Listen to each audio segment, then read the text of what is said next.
પેટલાદના બે ટ્રસ્ટના એકીકરણના ન્યાયાલયના હુકમ બાદ ગાયકવાડ શાસન દરમિયાન કાર્યરત ગ્રાન્ટેડ સંસ્કૃત પાઠશાળાના વિકાસ સુવિધાઓ ઉપલબ્ધ પર ડીંગો 9 કરોડની સરકારી ગ્રાન્ટ અને જમીન પર નવી સંસ્કૃત પાઠશાળા ઊભી કરવા આયોજન કેમ્પ. શું ગ્રાન્ટમાંથી રોટલા શેકવાના ખેલ?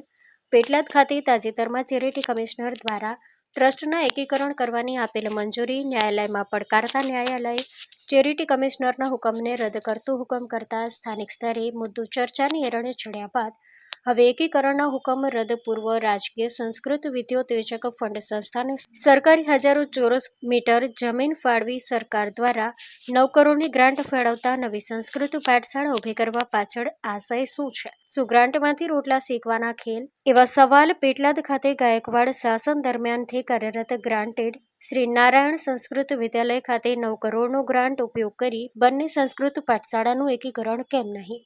તેવા સવાલ સાથે સરકાર દ્વારા આ મુદ્દે યોગ્ય તપાસ હાથ ધરી સરકારી ગ્રાન્ટનો ઉપયોગ થાય તેવા આયોજન હાથ ધરવામાં આવેની ચર્ચા ઉઠવા પામી હોવાનું જાણવા મળ્યું છે.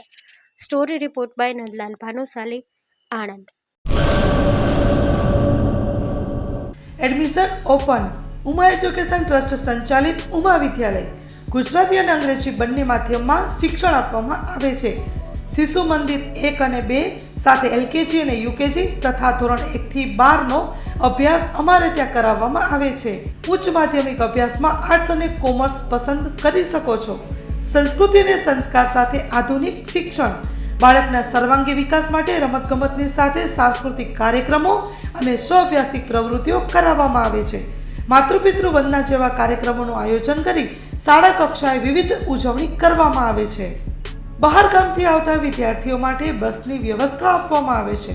સાથે સમૂહ પ્રાર્થના, વ્યાયામો, કસરતો, વાલી મીટિંગ, માતૃપિતૃ વંદના, વિશિષ્ટ કાર્યક્રમોની ઉજવણી અમારે ત્યાં કરવામાં આવે છે. તો રાહ શેની જુઓ છો? આજે જ એડમિશન લ્યો ઉમા વિદ્યાલયમાં. અમારું સરનામું નોંધી લેશો: બેરુ રોડ, નખત્રાણા, કચ્છ.